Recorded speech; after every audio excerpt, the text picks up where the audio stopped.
Κρατάω αυτό.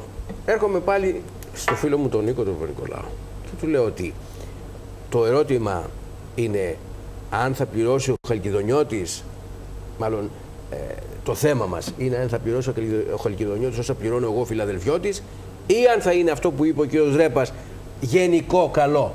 Όχι. Το ζήτημα είναι να πετύχουμε το γενικό καλό που είπε ο κ. Ρέπας, γιατί όλοι το θέλουμε. Εγώ, οι μισοί φίλοι μου και οι μισοί γνωστοί μου είναι Φιλαδελφιώτες. Δεν θέλω το κακό των φίλων μου. Λέγατε κάποτε θα βάλετε μαύρες σημαίες και τα λοιπά. Λέω ότι θα τα πούμε όλα αυτά. Θα τα πούμε όλα αυτά.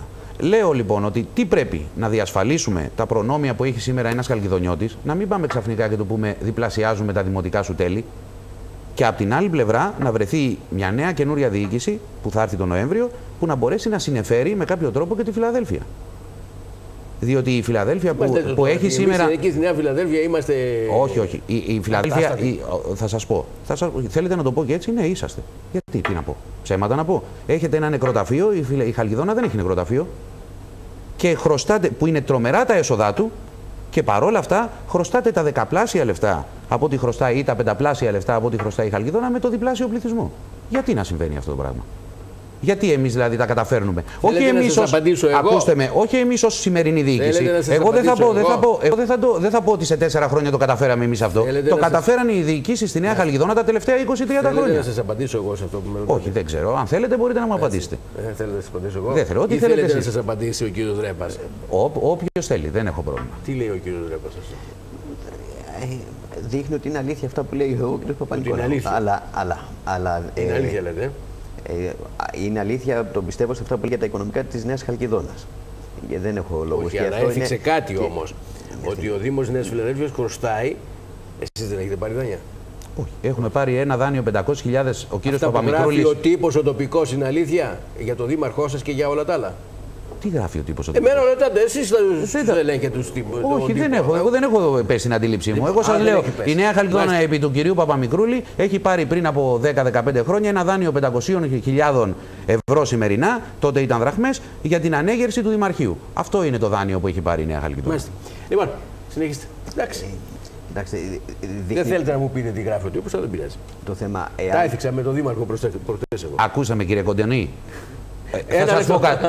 Όχι τώρα. Όχι, δεν θέλω να το αποφύγω. Ένα λεπτό, δεν θέλω να το αποφύγω. Ο τοπικός, εγώ έχω στο παρελθόν διατελέσει και δημοσιογράφος ερασιτεχνικά. Και στον τοπικό τύπο και αλλού. Ο τύπος έχει το δικαίωμα να γράφει ό,τι θέλει. Όταν ο τύπος γράφει μια σελίδα, ένας δήμαρχος, για να εξηγήσει γιατί δεν έχει ταμιακή ευκολία ο Δήμος του, δεν σημαίνει ότι θα το κάνω και εγώ που έχω ταμιακή ευκολία. Διότι εγώ δεν ψάχνω να. Ακούστε. Εγώ δεν ψάχνω να βρω δικαιολογίες γιατί δεν έχω λεφτά. Διότι το πρόβλημα με τις επιχορηγήσεις τις κρατικές παρουσιάστηκε φέτος, τον Ιανουάριο. Δεν μπορεί να παίρνω το Δεκέμβριο 1,5 εκατομμύριο δάνειο, 1.200, ενώ το πρόβλημα δεν υπάρχει και πάλι να έχω πρόβλημα. Το 1,5 εκατομμύριο το πήρατε. Εμείς, όχι, δεν έχουμε πάρει εμείς δάνειο, κύριε Κοντονή. Το 1,5 εκατομμύριο το πήρατε είναι στα ταμεία σας του προγράμματος της ΕΑΣ, ναι ή όχι. Είναι, προχωράει το Δημαρχείο μας. Το Δημαρχείο εγκαινιάζεται. Κύριε Παπα-Νικολάου, θέλετε να βάλω και άλλα προβλήματα. Να βάλετε ό,τι θέλετε, δεν έχω πρόβλημα. Μπορώ να σας απαντήσω. 1.800 ήταν η επιχορήγηση. Δεν έχει μπει όλο ακόμα και δεν έχει ολοκληρωθεί το έργο. Λοιπόν, το Δημαρχείο όμως το Σεπτέμβριο εγκαινιάζεται. Συνεχίστε. Ας μιλήσω λίγο γενικότερα. Όταν ένας Δήμος πάει καλά, αυτό οφείλεται στους δημότες και στους άρχοντες οι οποίοι έχουν εκλεγεί από τους δημότες. Όταν πάει άσχημα, πιθανόν δεν οφείλεται βέβαια σε κακούς άρχοντες ή σε κακούς δημότες που έχουν εκλέξει κακούς άρχοντες. Μπορεί να οφείλεται σε ένα σωρό άλλα προβλήματα ή θέματα που έχουν να κάνουν με το χαρακτήρα του Δήμου. Όχι με τη διαχείριση απαραίτητα, αλλά με τις δυνατότητες πόρων εσόδων του Δήμου. Έτσι λοιπόν, όταν έχουμε εδώ δύο Δήμους γειτονικούς, που ο ένας φαίνεται οικονομικά να είναι καλά και ο άλλος φαίνεται οικονομικά να είναι άσχημα, σίγουρα δεν οφείλεται μόνο στους ανθρώπους. Πιθανόν να είναι και άλλοι παράγοντες που. Το ίδιο φαινόμενο δεν ξέρω, γενικά προσπαθώ να μιλήσω, που πιθανόν η συνένωση αυτών των Δήμων να εξαλείψει τους κακούς παράγοντες ή τουλάχιστον θα θέλαμε από τον ένα Δήμο και να επικρατήσουν οι καλοί παράγοντες του άλλου Δήμου. Με γνώμονα το γενικό καλό. Μια γενική προσέγγιση χωρίς να ξέρω λεπτομέρειες. Να ρωτήσω κάτι, κύριε Παπα-Νικολάου. Έγινε μια συγκέντρωση πριν από λίγες ώρες μεταξύ του κυρίου Γρετζελιά, έτσι έφτασε στα αυτιά μου, και του δημάρχου σας, Το έμαθα κι εγώ, ναι. Το μάθατε, μόνο το μάθατε.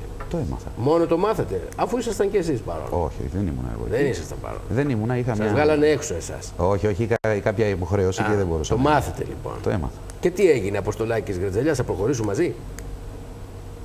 Νομίζω ότι ο κύριος Γκρετζελιάς δήλωσε, από ό,τι άκουσα, δήλωσε σε αυτή την συγκέντρωση που έγινε ότι δεν κατεβαίνει υποψήφιος. Δεν σας είπε τίποτα ο κύριος Αποστολάκης? Μου είπε, το άκουσα από διάφορες πλευρές και από τον κύριο Αποστολάκη και από τον Δήμαρχο. Μου είπαν λοιπόν ότι ο κύριος Γκρετζελιάς δήλωσε ότι δεν κατεβαίνει στις ερχόμενες εκλογές ως υποψήφιος δήμαρχος δηλαδή. Και θεωρεί ότι ο κύριος Αποστολάκης είναι αυτός που μπορεί να διασφαλίσει στον ενιαίο Δήμο πλέον κάποια πράγματα που θα ευνοήσουν την πορεία της νέας πόλης. Μάλιστα. Τέλεια. Αυτό είναι καλό για τη Νέα Φιλαδέλφια? Πάλι σας λέω, δεν το ξέρω. Σε φέρω σε λίγο δύσκολη θέση. Μήτρη, εγώ ξέρω δεν είμαστε στα λόγια σου. Πες τα. Θα είναι καλό για τη Νέα Φιλαδέλφια και γενικότερα για τη νέα πόλη που λέει ο φίλος Μονίκος? Δεν μπορούμε να προδικάσουμε. Δεν μπορούμε να προδικάσουμε. Θα υπάρξουν και άλλες επιλογές από τις οποίες θα κρίνουμε και θα αξιολογήσουμε ποια θα θεωρήσουμε την καλύτερη. Αλλά δεν μπορούμε τώρα να πούμε μια συγκεκριμένη επιλογή. Τώρα, κύριε Κοντονή, να σας πω κάτι. Ειλικρινά, έχετε την αίσθηση ότι με όλα αυτά που είπαμε πριν, τα προβλήματα που αντιμετωπίζει ο κόσμος σήμερα, ο κόσμος ασχολείται με το τι κάνει ο Παπα-Νικολάου, ο Γρετζελιάς, ο Αποστολάκης ή ο Κοντονής. Το ζήτημα είναι τι πρόταση θα κατεβάσει για την πόλη. Στη Χαλκιδόνα σήμερα υπάρχει κοινωνικό παντοπολείο που δίνει σε 100 ανθρώπους το μήνα. Και ο Σύλλογος Πελοποννησίων σας δίνει. Βεβαίως. Και ευχαριστούμε πολύ. Και πολλοί άλλοι συμπολίτες μας έρχονται και δίνουν εμπορεύματα και δίνουν. Για να τα μοιράζουμε σε ανθρώπους που έχουν ανάγκη. Η κοινωνική πολιτική του Δήμου είναι τέτοια σήμερα που μπορεί να προσφέρει πράγματα στους πολίτες. Πέρσι κάναμε πρώτη φορά τη δημοτική επιχείρηση κατασκήνωση και πήγαν 500 παιδιά 50 παιδιά δωρεάν. Εντάξει, πότε κάνετε τα εγγένεια του Δημαρχείου? Πιστεύω, δεν νομίζω τώρα τον Ιούνιο, αν και είναι σχεδόν έτοιμο, πιστεύω το Σεπτέμβριο. Και ποιος θα αντικατασταθεί? Ποιος θα εγκατασταθεί? Ο Δήμαρχος. Και ο Δήμαρχος. Της Νέας Χαλκιδόνας. Που θα εκλεγεί. Σήμερα της Νέας Χαλκιδόνας. Αυτός που θα εκλεγεί, δηλαδή. Αυτός που θα εκλεγεί. Δεν ξέρουμε καταρχάς πώς θα χρησιμοποιηθεί αυτό το κτίριο. Άρα Δημαρχείο για να πω εγώ. Ελπίζω να είμαι σίγουρα εγώ. Όχι στο Δήμαρχος, αλλά να είμαι στο κτίριο. Καλό. Τέλος πάντων, το είπαμε αυτό έτσι χαριτολογώντας. Ένα τελευταίο που θέλω να ρωτήσω και τους δυο σας, γιατί θέλω να ρωτήσω τον Δημήτρη για τον αγώνα. Ποιο είναι η σημασία? Χρειάζεται εξυγχρονισμός αυτή η νέα πόλη που οραματίζονται όλοι οι υποψήφοι? Χρειάζεται. Είναι σίγουρο. Εμείς, εγώ τουλάχιστον από τώρα σηκώνω τα μανίκια. Γιατί εάν μπορέσουμε να καταφέρουμε να διοικήσουμε τη μεγάλη πόλη, όποιο και αν είναι αυτό το σχήμα. Τι θα κάνετε, μου λέει ο Λεωνίδας. Εγώ το γήπεδο της ΑΕΚ θέλω να είναι στη Νέα Φιλαδέλφια. Αλλά με τις νόμιμες συνθήκες που πρέπει να έχει ένα γήπεδο σήμερα. Μάλιστα. Σας ευχαριστώ πάρα πολύ που ήρθατε και τους δυο σας. Καλημέρα. Θα ξαναπούμε, έτσι. Κυρίες και κύριοι, εσείς μείνετε κοντά μας. Έχουμε αρκετά θέματα και στη συνέχεια. Αμέσως τώρα πάμε να δούμε μια κόντρα που σημειώθηκε